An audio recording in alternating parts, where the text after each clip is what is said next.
nanipod idi pang nagrugi idi kaya pananda gitoy asasao nga da mauwagan nga ili iti sang kalubungan ngem digiti kapsat amay bagbaga nga da ili iti Diyos kada tayo baten digitoy alokot ti pagbasaan ngayon na ibagbaga tadi kiti kapsat ti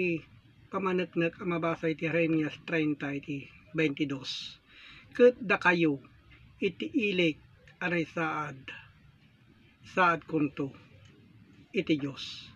di na kapsatin na ibagbaga iti Jeremias digitoy nga ili ket addamet laeng iti uneg tayo ken iti panunot tayo iti ili iti Diyos tadi kiti ang mabasa kapsat ngayon na ibagbaga igitoy anapudno ngayon na ibagbaga ken mabasa iti Jeremias 31 iti 33 gem daytoy itulag nga aramidek to iti balay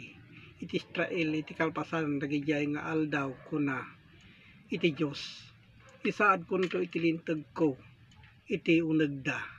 so dayta ti bagbaga na idi naisaad iti uneg tayo iti ili iti Diyos ken surat kunto iti puso da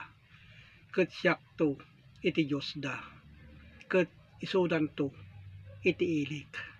dayta ti kungkunana kakabsat digitoy nga naibagbaga nga naisaad iti maysa nga ili iti panpanunot tayo metlaeng takas panpaneknekan iti Isaias 12:4 ket iti dayta nga aldaw kunaenyon to agyaman kayo ken iti Diyos agawaan nyo iti mangsalimet ken ipalawagyo kadagiti aramid na kadagiti inilin ili isari tayon to iti nagan na may tanok to so dayta kapsat tin na ibagbaga nga may saad kadagiti adda kay papanan nigitoy asasaw kas panpaneknekan met iti Lucas iti baro atulag iti 17:21 ket di danto met kunkuna adtoy wenno adda ijay tayti pagarian iti Dios adda iti unegyo adda iti uneg tayo digita na ibagbaga kapsat iti pagarian iti Dios anay saad nga nagapot sa dilangit iti panpanunot tayo metlaeng kadagitoy akay papanan na so kadagita kapsat iti pamaneknek nga digitoy aran spirituan apalawag ina ibagbaga iso itin tayo aramiden akas tanda itin tayo panangadal panangidawdawat iti Diyos iti kay papanan na iti mabasa ito muna Pedro 3:4 ngam iti tao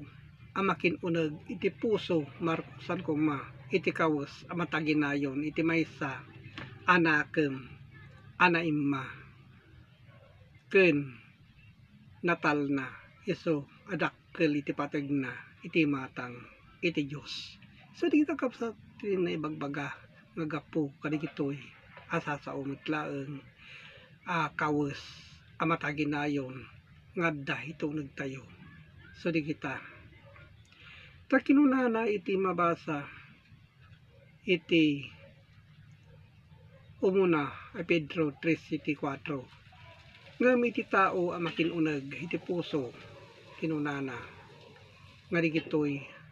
amarkusan kadagiti nasayaat anakem ken iti dakkel nga naggapo iti Diyos iso di kita kapsat imang panpaneknek amabasa iti Kolosas 1 iti 26 kayat ko sa uwan iti palimod anay limang bayat kadagiti ginasgasot atawen ken kadagiti kapututan ngamita may parangarang kadagiti santo na so kadagiti kapsat no dawaten tayo ken masidag tayo iti Dios kadagiti panpanunod tayo ngayon tayo sidag adda dita kadagiti santo metlang ngawmay kada tayo. Iti mabasa iti may kadwa at Timoteo 3:16. Isu amin asurat ngay paltiing iti Dios isumet iti naimbag apakasursurwan, pakatinggaran, pakababalawan, pakaadalan iti kinalinteg. So di kita kapsat na ibagbaga nga di kitoy asasao. Tadi kita kapsat ta imula kadi kiti panpanunod tayo madlang nga haan nga may kat di kita mataginayon di kita ngayon na intayoy mulmula gapu iti sao iti mang panpanaknek amabasa iti Marcos 4 iti 14 iti agmula iti sao. So di kita kapsatin ta imula baten di kitoy akay papadan na ngadda anaylanad iti linaon iti Biblia. Saan ket nga agmula laeng ngayon tayo imula ngay tukip iti daga. Tadi kita kapsat nain lubungan laeng iti kay papanan na di kita abanbanag. No di ket intayo no agbasa tayo sukimat tayo di kita kay papanan na iso timula tayo kadagiti spirituan na palawag gapu iti sao. So di kita kapsat tinakipapaabot gapu kadagitoy asasao ken intayo amirisen kadagiti kay papanan na.